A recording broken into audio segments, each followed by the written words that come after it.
त्यागमूर्ती माता रमाई यांच्या जयंतीनिमित्ताने भुसावळ शहरातील धम्मशील बुद्ध विहारातून भव्य मिरवणूक काढण्यात आली होती। यावेळी त्यागमूर्ती माता रमाई यांची भूमिका रत्ना इंगोले, स्नेहा चौकीदार, शीतल अहिरे, दीक्षा सोनवणे, चंदा सोनवणे, प्रणिता इंगळे यांनी तर जिजाऊ माताची भूमिका संघमित्रा सपकाळे व सावित्रीबाई फुले यांची भूमिका करुणा सपकाळे यांनी सादर करून या वीर मातांचा इतिहास सांगितला। या वीर मातांच्या भूमिका साकारणाऱ्या महिला युवतींना सामाजिक कार्यकर्त्या सुरेखा तायडे यांनी बक्षीस देऊन सन्मानित केले। तसेच सुरेखा तायडे व धम्मशील बौद्ध महिला मंडळांनी डॉक्टर बाबासाहेब आंबेडकर सार्वजनिक जयंती उत्सव समितीचे अध्यक्ष बाळाभाऊ पवार व उपाध्यक्ष संगीत खरे व पदाधिकारी यांचे देखील पारितोषिक दिल्याबद्दल आभार व्यक्त केले। संघर्ष न्यूज माझाकरिता मी सुनील आराक, भुसावळ।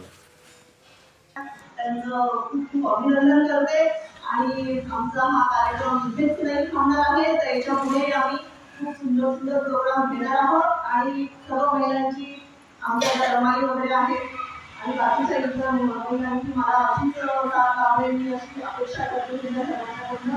थँक्यू, धन्यवाद।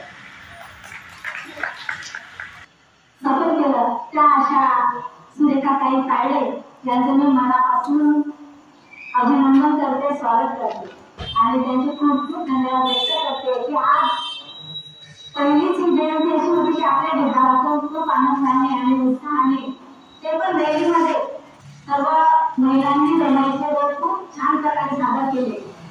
त्या सुरेखाताईला मी विनंती करते की त्यांनी स्नेहा चौकीदार यांच्या हातून स्वागत करावं।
त्यांनी आम्हाला एवढं म्हणजे प्रोत्साहन केलेलं आहे आणि गिफ्ट देऊन खूप मोठेपणा दाखवलेला आहे आणि त्यांचे खूप खूप आभारी आहे।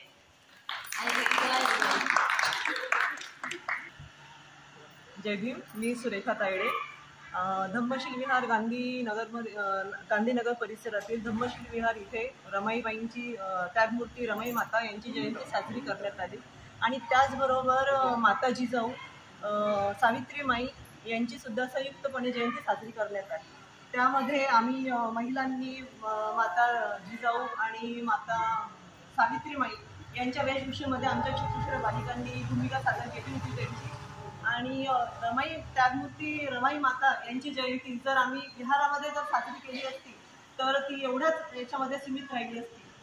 काही अजूनही आजची जी नवीन पिढी आहे त्यांना माता रमाई यांचा त्याग, त्यांना माता रमाईंचं कार्य, त्यांचा त्याग याच्याबद्दल अजूनही व्यवस्थित माहिती नाही आहे। त्यामुळे आम्ही माता रमाईंच्या जयंतीच्या निमित्ताने धम्मशील विहार परिसरातून डॉक्टर बाबासाहेब आंबेडकरांच्या पुतळ्यापर्यंत त्यांची मिरवणूक काढली आणि त्यामध्ये आमच्या ह्या महिला भगिनींनी माता रमाईंच्या बालपण व त्यानंतरचं त्यांचा झालेला विवाह आणि त्यांच्या आयुष्यात आलेले संघर्षमय प्रसंग याचं खूप छान रीतीने सादरीकरण केलं आणि सर्व समाजांच्या समोर म्हणजे फक्त एकाच समाजापर्यंत मर्यादित न राहता सर्व समाजापर्यंतच्या महिलांना त्यांचा त्याग, त्यांची सहनशीलता, त्यांच्या संसारामध्ये सर्व भूमिका खूप छान रीतीने पार पाडल्या, पत्नीची, मातेची, सुनेची आणि त्याचबरोबर त्यांनी बाबासाहेब आंबेडकरांच्या खांद्याला खांदा लावून त्यांच्या सर्व चळवळीमध्ये भाग घेतला आणि त्यांच्या त्यागामुळे डॉक्टर बाबासाहेब आंबेडकरांनी एवढे समाजामध्ये क्रांती घडवून आणली आणि एवढं मोठं समाजकार्य केलं. त्यामुळे हे सर्व महिलांपर्यंत पोहोचायला पाहिजे. माता रमाईंच्याकडनं भरपूर काही शिकण्यासाठी त्यांचे गुण आहेत, ते आजच्या पिढीने अंगीकार केले पाहिजे. यासाठी आम्ही सर्वांचं प्रबोधन व्हायला पाहिजे म्हणून हे मिरवणूक काढली होती. धन्यवाद. जय जय. मी रत्ना इंगोले, डॉक्टर बाबासाहेब आंबेडकर उत्सव समिती या समितीने आम्हाला रमाबाई आंबेडकर यांच्या जयंती दिनानिमित्त आम्हाला सन्मानित केलं, त्याबद्दल आम्ही त्यांचे खूप खूप आभारी आहे. धन्यवाद. जय. मी दीक्षा मनोहर सोनू, बाबासाहेब जयंती उत्सव समिती या समितीचे अध्यक्ष बाळाभाऊ पवार व संगीत खरे यांनी आम्हाला आमच्या कार्यानिमित्त रमाबाई आंबेडकर यांच्या एकपात्री नाटकाच्या केलेल्या भूमिकेबद्दल सन्मानित केले, त्याबद्दल मी त्यांचे अभिनंदन व आभार मानते. आणि यामुळे आमचे खूप मनोबल वाढलेले आहे आणि आम्हाला गौरवास्पद वाटतं की आम्ही रमाईची भूमिका सादर केलेली आहे.